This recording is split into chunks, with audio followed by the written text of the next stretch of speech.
And I was born in Israel in 1953. So I'm 71 now. And my grandparents, as I said, Zachariah and Miriam, came from Yemen. The family was there for over 2,500 years. We're from the tribe of Judah, and they came to Israel in 1929. My mother was 2 years old, and my brother, my late brother Gideon, and myself, we have a difference of 11 months between us. He went to be with the Lord many years ago. But we are the first generation, the first two to be born in the land of Israel after over 2,500 years. My father, Judah, Yehuda, also was born in Yemen. He came when he was 8. And he was an orphan. My grandparents took him in, and my mother is the only girl among 7 boys. So my grandfather liked my father and gave him his only daughter. And so born, they were very Orthodox Jews, going to pray every day. So I was raised in the synagogue, learning the Torah, learning the Bible, and until I was 16 years old. In high school, I decided it's not for me anymore. It's a little bit heavy burden. And but my father was not too strict like many of my friends. He was more, my parents were more of Israelis because they came as very young, so they were part of the society, speaking Hebrew. With the grandparents, I learned also, because they spoke both Hebrew and Arabic, special Arabic, and I learned that also. And when I was 16, I decided to go to agriculture school. I like agriculture, especially horses. That's my passion. This is my hobby until today. I still ride horses even now. And so at 18, every boy and girl has to go to the army. Boys for 3 years, girls for 2. And so in 1973, I was 20 years old. I was in a special unit. We do behind the enemy line work, and especially I look like Arab, I speak Arabic. And so we would dress and we would go and get some ideas, intelligence it is called. So, but when I was 20, the war of Yom Kippur, 1973, broke. And it was very bad surprise for us. They really attacked us from the north, the Syrians from the south. The Egyptian, and I was on the Egyptian front. For about 4 days, it was very, very hard. We lost a lot of people. And so people they were in a trauma. But we rose up, and because in Yom Kippur, the whole country was shut down. No traffic, no banking, everything is shut down. And you go to pray. It is going to happen this Saturday, the same thing, Yom Kippur. So the good thing was, because they had attacked us, but the good thing that we were all easy to reach, because people are not traveling or in restaurants, so immediately we all ran to our units. After 4 days, by God's grace, we started to push them back.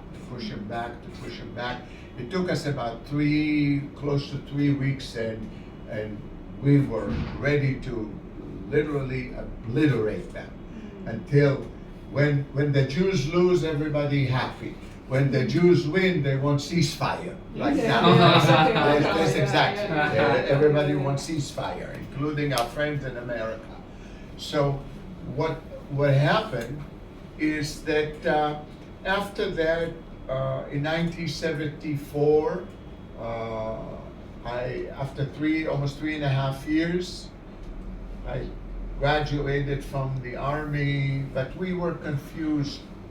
We lost trust in the government, in the leadership, in the generals. So a lot of my generation left Israel because they're looking for something bigger, better. I traveled a little bit. I came back to Israel. I became a tour guide, especially in the Sinai. I loved the desert and I had a lot of experience. And so I was probably maybe 300 times on top of Mount Sinai. Wow. And I would take a lot of people, and I took Paul with 105 and Winnie with 88 camels climbing. And Winnie had a big, beautiful hat riding the camel. I sent you the picture. Mine I still have that. Anyway, so after that, I traveled again and came back, and I wanted to continue to travel because Israel is very small and you're surrounded by enemies. You feel like almost claustrophobic, like you're confined to a small place. So I joined El Al, and I worked for El Al for 3 years. El Al has on every flight, has security, very, very special. And even if you want to serve coffee and tea, you have to be a graduate of the IDF. Maybe you want to translate until now or continue? It's okay. Okay, continue. So on one flight from New York back to Tel Aviv, I met my wife. She's American. First time she used to work for Eastern Airline in the US, no longer exists, but she's, as you met my wife, she's really, really beautiful, not only on the outside, but also on the inside. And when I saw her, I was not a believer, but I was already tired of dating. I was 27 I was 27. I was tired of dating and excuses of girls. I said, I don't want to marry anybody. I don't want to date anybody. Handsome guy. That's it. And so, so I met when she came to my station. I saw her beautiful green eyes, and I looked at her eyes, I looked to God, and I said, thank you, God, I'm going to marry this girl.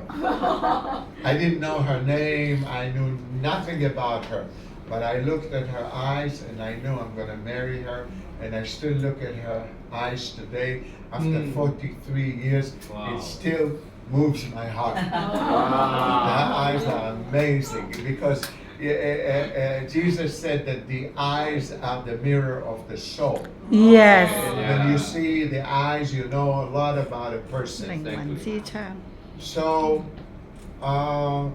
I took a month off from El Al.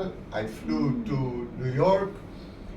After 3 weeks, I asked her, would you marry me?